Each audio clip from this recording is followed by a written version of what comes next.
speaking of getting a look, let's go and check out this game 1 here between Rico and Steven. I promise no favoritism on this deck, even though his name is Steven. I will say, good name, love to see it. We're going to roll, see who goes first. We got Steven rolling a 4, looks like. I believe they're rolling for high. That's a 5. Rico squeaks it out. Yep, and Rico has proudly declared that he's going first. And something we didn't mention is actually playing Fiendsmith in his Mitsurugi Ryzeal deck, which is going to be another kind of one of those sub-engines that people love including to give their deck grind game, consistency, and staying power. Fiendsmith has been in and out of the deck lists this particular format. Some people think maybe it's a little too slow, not explosive enough, but we've seen how much mileage you can get out of the Fiendsmith cards from previous formats, and this format keeps you in the duel long enough to survive for your other cards to resolve. Alright, so we have nothing in draw phase from Steven. Rico goes to standby phase. We have a Peruli coming down from Steven in standby phase, trying to get some extra draws off any of these potential Ryzeal opponents, potential Mitsurugi opponents, or potential Regenesis mirror match. if only. But seems like he is using it blindly here, but there's so many different decks in the format where Mitsurugi Peruli can capitalize on that, draw a few cards. Even if the worst thing that happens is your opponent like normal summons, you still get a nice trade. No cost. Alright, so we're just going to activate the prayers with no cost. It looks like we're only going to get one of the effects to search here. Grab the deck here. It does look like we have a left-hand accommodation there, so if you're wondering about the format, again, just ask your judge. They're happy to let you swap things out. Yes, Rico's main deck is not silver and it is not 15 cards. That is definitely his extra deck. Imagine a 15-card main deck. So that was the Aramasa that he grabbed, one of the other new cards from Alliance Insight, going to be the main monster search for the Mitsurugi cards. Definitely a lot more consistency with all of the new cards, and... I will activate Mitsurugi Ritual. Oh, wow, nice to just get it. Yeah, we just hard open prayers and ritual. That's going to be more than good enough to keep playing, and maybe even play around this Peruli, because I believe we're summoning from the deck. Yeah, definitely no Fuwalos here, so we're going to go right into the Amino Monokuma no Mitsurugi. Ooh, and we're going to be tributing an Aramasa as well as a Kusanagi, which will add back that prayers and search for another Mitsurugi monster. Aramasa and Chainlink 2 Kusanagi targeting the Mitsurugi Ritual. Yep, so Chainlink 2 add back ritual, Chainlink 1 to search. Here we can grab like the Habakiri, which will allow us to summon from the deck again and still dodge that Peruli, but I don't know if he's going to try to ritual summon anymore. Of course. Searching Habakiri. Just like you called it, it's such a great card. Yeah, this deck has so many fun ways to summon monsters that as long as you don't get specifically Fulos, you can totally dodge any other Molcharmi in the game. So Rico's doing a good job of just trying to make sure that Steven ends his turn with going -1. Definitely would help put him at that advantage, and -1 is really hard math for Regenesis again, especially if you're able to get that sort of magic drain like effect of the Mitsurugi online. Having to discard, and you've already discarded a Molcharmi Peruli, you almost want to keep that just so you don't have to have your card effects negated. Oh, and this is a really good management of resources here, tributing the Murakumo off the Habakiri's effect because it's going to come back anyway, so you can just keep it in play. No need to regulate your opponent's board because there is no monsters, but may as well not sacrifice your Saji if you don't have to. Definitely no destructions here. It was already a blank field, but Murakumo comes back to the field.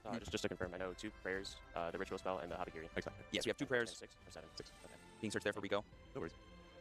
Both duelists just kind of locked in. The vibe is definitely different at day 2 of a YCS. Serious contenders who really can see the brass ring they're about to grab. And these are the best of the best for a reason. Roll some of the table. Ooh, we are going to be getting up a draw here, but that draw will allow us to unlock full Fiendsmith combo. So if you're Rico, I think that trade is more than worth it. Definitely worth it. So Requiem going to go to the graveyard here. And I think we're going to go ahead and bring out Lacrima the Crimson Tears. There she is. And as we see this classic Fiendsmith combo that's going to end up with an Engraver in the graveyard as well as potentially access to a rank 6 and or another Link 2 play. The question I always have is, are you going to end on Desiree or are you going to end on Caesar? We haven't seen a lot of Desirees hit the field in a while. It seems like Desiree's primary purpose right now is Fiendsmith in Paradise, sending it to the graveyard from the extra deck. Yeah, it kind of goes back to what we were talking about all day yesterday, where it's like these 1-for-1 trades, like trying to negate card effects. It just isn't worth it, you know? Having things like Caesar that just straight up says no summons is actually way better because you deny yourself your opponent the effects, as well as the body that they need to link climb or go for other monster summon plays. So, okay, I was just going to say, here we're going for what it looks like the Necroco Princess play. We're Engraver putting back Lyri. If all we were doing is sequence, we're probably not going to commit to that right now. Going to see if there's an Nibiru check here, and we are going to go for that rank 6 line. I feel like if there was going to be a Nibiru, it would have smacked down now, but instead we get triple D Wave High King Caesar on the field. It's going to be very difficult. Luckily, the Regenesis monsters don't necessarily use effects to special summon, but they can be negated nonetheless. That is true. I would say going blind, yes, Caesar's a great card to make, but knowing that this is a Regenesis matchup, he might not be that needed.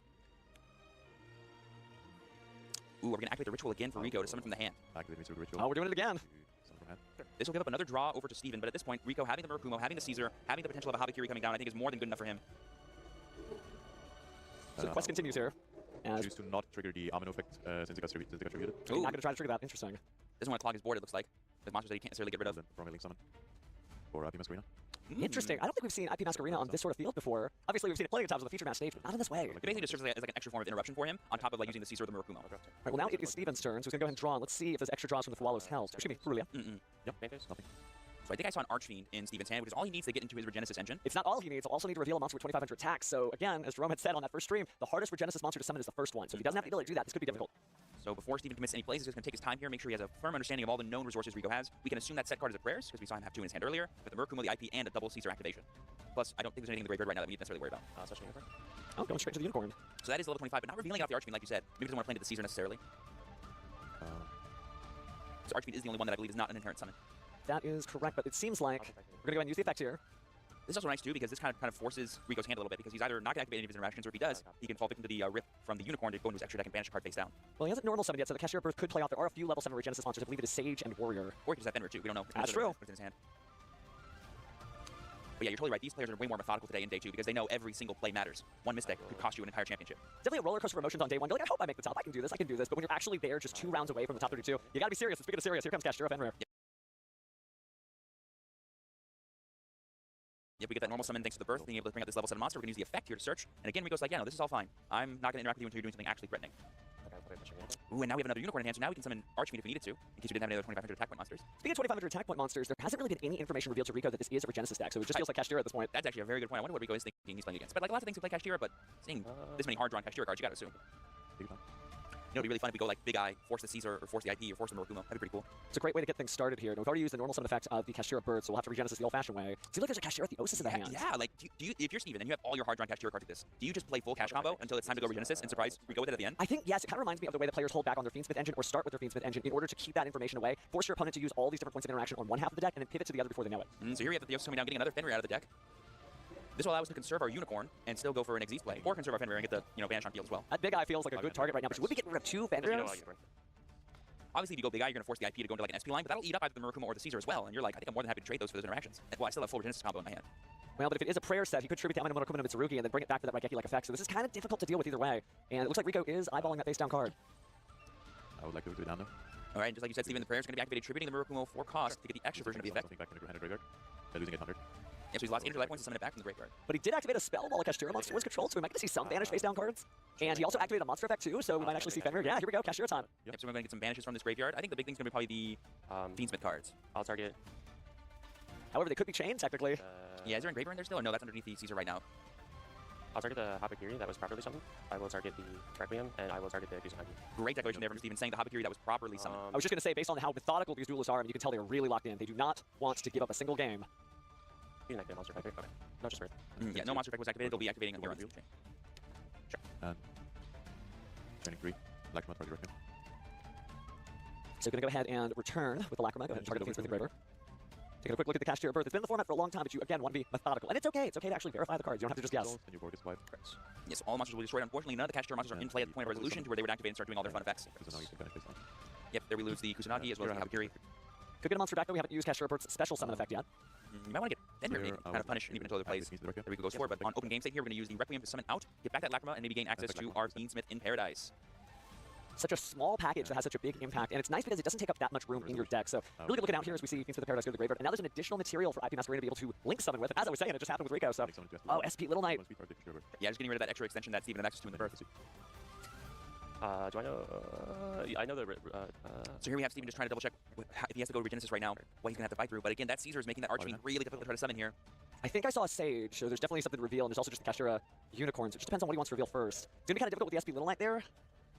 Yeah, at this point, if you're Steven, you might be thinking to yourself, I might be out of gas staring down the rest of the interactions that Rico has access to, so is there a point to play it out and reveal? But he's going, yes there is. I'm going to special the Unicorn because again, it's an inherent summon. You can do it as long as you have no monsters. We did see some early concessions yesterday that did pay off, but hey, we're going in here, so revealing, we're going to bring out Regenesis Archfiend. Oh, is Archfiend an inherent summon or no? I think it might be. Let's take a look at the card text just the same way Rico is. They're brand new cards. Because to my knowledge, you have to reveal for him, and then he gets summoned, but I guess it just happens. It just happens, I think. So, and you can special summon this card. That is not an effect. Okay, so never mind then. Caesar is not going to interact with Archfiend at all. I thought he was the only one that would.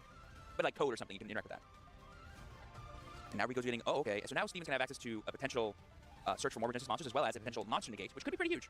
It's definitely an upsell point for the Regenesis package because it is all inherent summons, very similar to the Kashtira. If you know that Fiendsmith decks are out there, you don't really have to worry about Triple D Wave Hacking Caesar unless you're activating cards like Regenesis or Regenesis Code.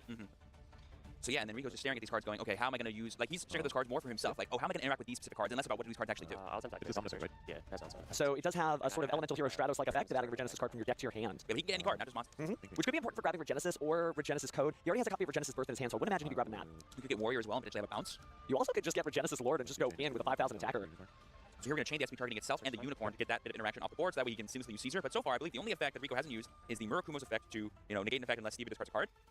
And of course his Caesars. But as we mentioned, Caesar might be kind of not really useful, depending on how Steven plays his cards. Well, he's got that Regenesis sort of pre-selected from the deck there, but he's having a little difficulty deciding whether or not he wants to use it because you'd still have to deal with the Triple D Wave Hacking Caesar. Now, there is an argument, you just go into the battle phase, go ahead and attack it, and then after it's destroyed, then you start to special summon with card effects. But he may want to maximize his turn a little bit more, but he does have Regenesis. So you get to, again, add to your hand or send to the graveyard one of those sacred Regenesis monsters, or if you control a Regenesis monster, you can actually add a monster with 2,500 attack and 2,500 defense. Gives you some like weird deck building, options, but I don't know if we're going to see anything too unusual here. It might just be for straight Regenesis cards. Oh, and the Droll and Lockbird. But that's not that big of a deal. We've kind of gotten our big search, and that really is already what Regenesis does. And notably that Rico didn't use his Droll and Lockbird earlier on the Fenrir's cards because he doesn't want to activate the Kashtira monster effects in response. So good looking out for holding it, but I don't know if it's going to pay off. We do see Regenesis Sage, who is able to, again, negate the activated effects of your opponent and destroy those cards by either sending a Kashtira monster from the field or from the hand. Not Kashtira, excuse me, Regenesis monster, right? They're honorary Kashtira today in this deck. It's weird, Kashtira's got honorary everything, right? So many decks that it fits into. It is worth noting too that I believe now we have perfectly known information for Rico. The only card in his hand is a Mitsurugi Prayers that I believe Steve is also aware of. So Steve is just going, all right, all I gotta do is fight through a Murakumo and a Caesar. how can I best do that? It's definitely doable, especially from the game state that we have now. Ooh, Oh, wow. You're totally right. That's going to be, I think, Steven's answer to both the Caesar and the Murakumo, because you can go battle phase attack over. But unfortunately, we do have Thief of the Paradise, and that is... Oh, we have Sage as well. Yeah, because Sage could go ahead and discard the Regenesis Burst in the hand in order to negate that. And it might be that Rico's thinking that he can't possibly have another Regenesis monster in his hand because he would have summoned it, right? But, well, he might be wrong. Yeah, so here we're going to be triggering Desiree. We're going to be returning, I believe, Fiend, Smith, Lacrima, or Requiem. We're going to choose Requiem, question mark? And we're going to target the Typhon, but we're going to activate Sage's effect, discarding the Regenesis. Wow. Regenesis card, right? Not a monster. It is any Regenesis card, not the monster. And so here's what's cool. On a follow-up turn later, you can use that Regenesis to go ahead and banish it to special summon a fallen Regenesis monster that didn't happen to come back during the end phase of your opponent's turn. And because Steven has Typhon in play, Rico cannot chain Murakumo to this, because he has 3,200 attack points. Yeah, so good looking out. Just really methodical play. That is really the theme of this duel. Really showcasing the sort of controlling nature that the Regenesis cards have access to. Now we're going to swing over Caesar, deal 100 points of damage, and then swing for 2,500 with a Sage. You've taken 800. Yeah, puts him at 46. Wow. Yeah, that puts him at 4,600 life points total. And now we have, I think I saw Steven's hand a little bit there. He has Regenesis Code in hand, and so we can end his turn by going for Code. Code and Burst, that's insane. Now, he can't summon anymore this turn, but... From the extra deck, right? Or is well, but he can't special summon since he has the Typhon, right? So he can't summon any monsters, period. But just really, really good looking out. Very well sequenced plays, and shows you that these two decks pair really well together. But luckily for us, Code is a quick play, so we can just set and use it on Rico's turn. Absolutely correct. And you can use that to get something like Regenesis Warrior to bounce a monster off the field, returning it back to the hand, or you could use it to get Regenesis Dragon to banish a spell or trap. We'll see. Steven's in the driver's seat, so let's find out what's going to happen. I also just realized we get Unicorn back, because the Oh, SP for the SP back Little on the One, field. yeah. Sure. Make sure the duelists remember that too, but just taking a quick look at the graveyard there. A lot of different options, but may not be helpful when some of those would be over 3,000 attack. Really good player from Steven. He played through a Caesar, an IP, a full Fiendsmith combo, as well as Murakumo, and a Raigeki. But Rico does have access to the prayers, but unfortunately the Murakumo is no longer properly summoned because it was returned to the hand. So attributes that, he won't be able to summon it back out. Which means that the Engraver shuffle back Lacrima for cost. So here we have the Engraver that was sent because the Caesar was sent to the graveyard. We're going to return the Lacrima to summon back the Engraver. But notably, Requiem is not in the graveyard, so this card cannot send Field anything. as well, right? But it can be based on something else, I guess. So for Sage, he has to like send other. I don't believe Sage can target itself. I believe that's No, it does have to send another one. So right now Sage is currently not a monster negate, but if we code and then we have a Regenesis card in play, it'll be different. Steven here's just thinking about the best way to go about dealing with that Engraver because he knows full Fiendsmith combo could be a little annoying to deal with. Anything on zone. We do have the Birth, which could Book of Moon, the Engraver. I'm sure that's what Steven's thinking about, if that's worth it or not. You do have to choose one or the other effects there. It can only be once per turn and only once that turn. I forget, for Ritual Summoning, can you use face-down monsters? You can, because you are tributing the monsters, and so you can always tribute face down. Worth noting. Now, we are seeing Regenesis Code in a special summon. A Regenesis monster can be locked out of the extra deck. Not a big deal unless you have like an IP Masquerade on your own field. I believe it does lock you until the end of the next turn as well. I think so. So this will affect Steven on his turn, but you can just use the Code second effect during your own turn and get plenty of bodies that way. So I'm sure Steven's not worried about it, now that we're in the grind game. You're right that it's the end of the next turn, so it is going to be a while. Here it goes to activate it. Oh, that is very true. Take it back. Looks like they did finally catch the SP Little Knight returns there, so it's not going to change too much, but that does mean... Restart the turn, since this is not a repairable game state. I mean, it kind of...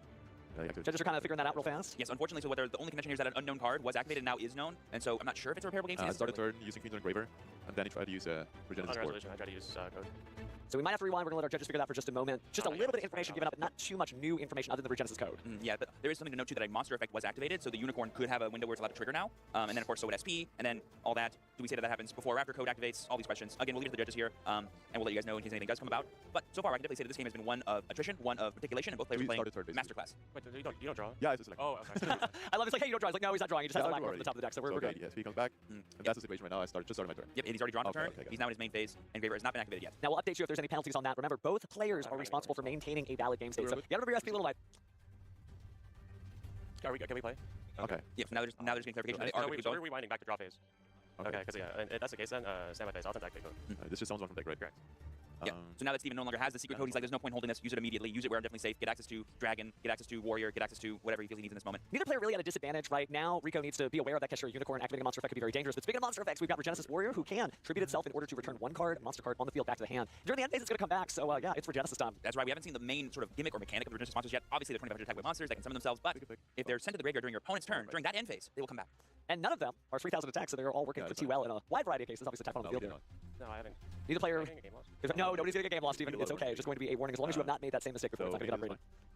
I would again like to activate Fiends and Engraver, something like Lacrima. Okay, so we're pretty much back at the same position that we are just a few moments ago now that we prepared the game state, so... So we're going to chain Unicorn because a monster effect was activated. This could get rid of the Engraver that Rico sent back to his extra deck, which could be pretty huge for turning off this Fiendsmith combo. I would like to chain his speed, target itself, and the Regenesis Sage. Ooh, we're going to target the Sage to get that monster negate off the board. It is worth noting that if we summon this Murakumo, Typhon will still be in play, and thus it won't be able to activate Spectre Raigeki the board, so Rico probably has an answer for it somewhere else. Let's go ahead and see this beautiful extra deck here from Rico. So it's really interesting, by the way, as Steven took a moment to look at the Regenesis Birth, you can actually special summon as many Regenesis monsters as possible from both your graveyard and banishment. Yep, so that Sage is more than capable of coming back. And it didn't use its effect, so it could be a little bit of a surprise there. So now Rico's kind of in a tough spot here because his big, Mitsurugi plays don't really have a big payoff to them because the Typhon's in play, and now his Fiendsmith plays don't really have a good starter because Requiem's gone. So what does Rico have access to? Oof. Well, let's find out as he's about to slap a card down on the field. Looks like it's going to be Mitsurugi Prayers. No cost for the prayer, just going to get the add.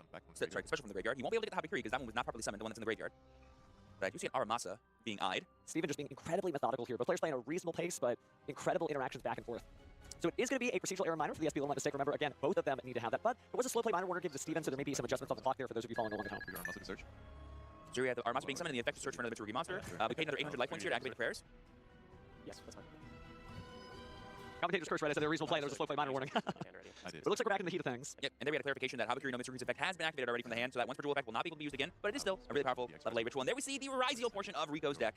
Sending Aggregator, and that will be able to answer the Typhon. Aggregator shining 1 target Genesis Warrior. Oh, the Warrior. Is he going to force the Warrior out here? I will attempt to chain Regenesis Warrior tribute cost. I will target the...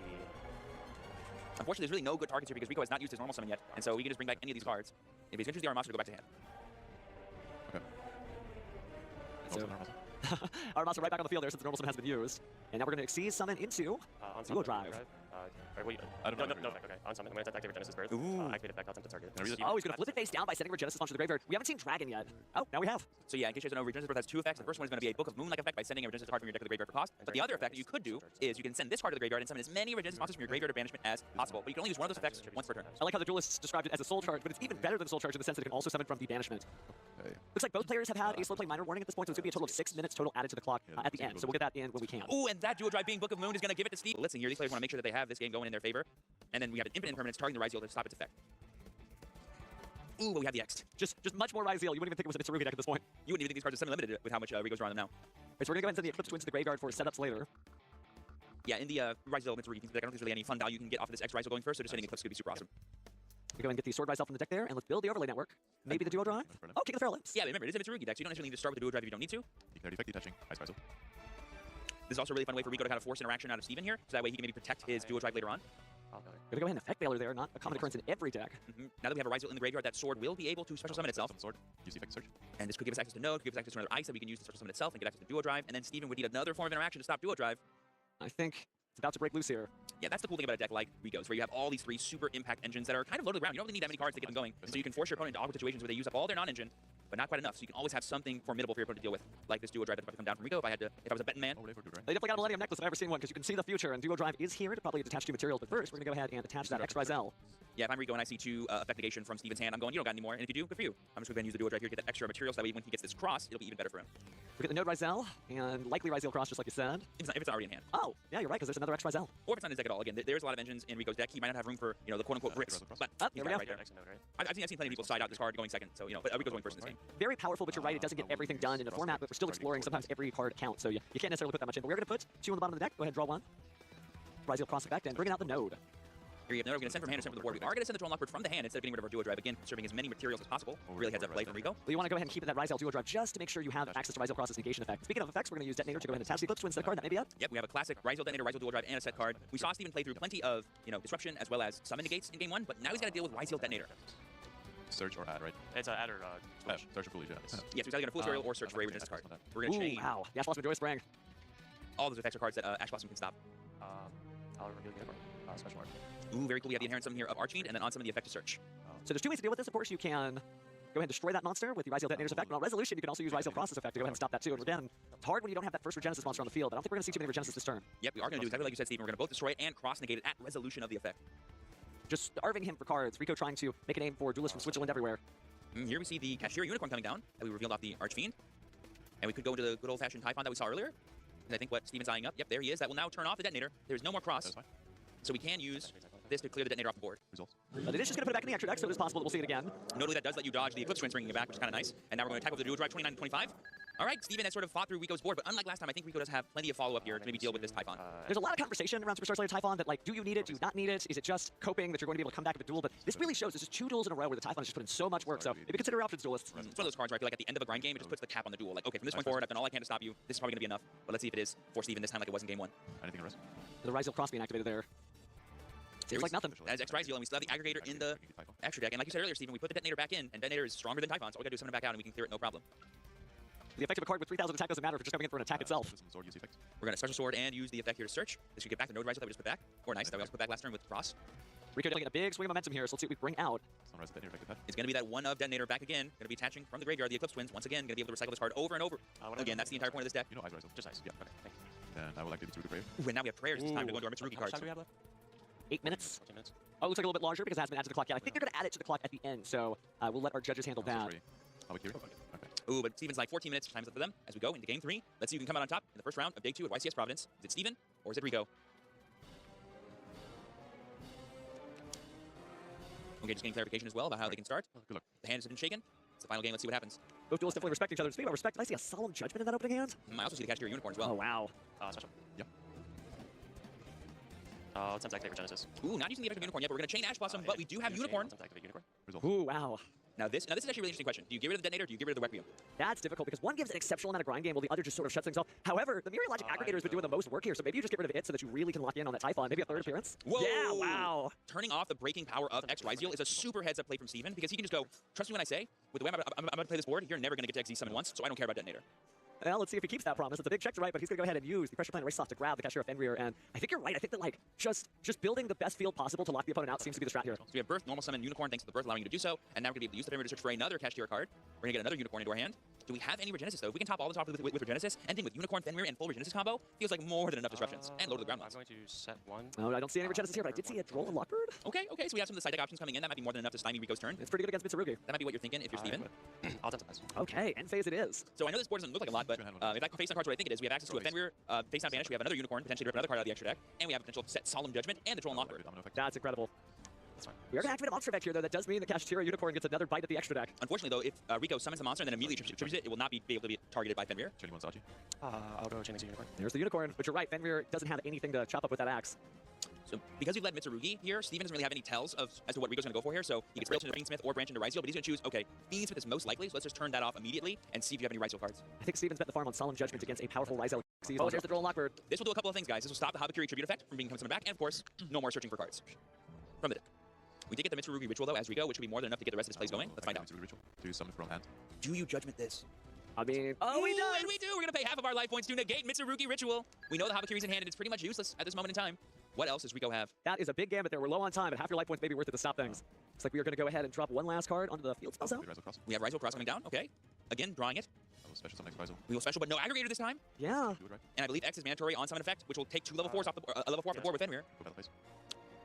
Did you say go battle phase? I will attack Fenrir. He is attacking Fenrir. Interesting. So he's taking. Sit by 300. How strong? Oh, to get the 2 Ryzeal names to the graveyard for Ryzeal Cross to draw 1 card and believe in the heart of the cards. Is that what's happening here? Yeah, because he knows the Turn X. because of So the- yeah, X is not mandatory, which is great. He didn't activate the effect on summon. It is to affect Ryzeal He Cross. took. You couldn't add anyway with the Droll Lockbird, but he's really doing this with the Ryzeal Cross. Oh, we can't draw with the Ryzeal Cross. Yeah, I'm confused as to what he. Can he even activate it?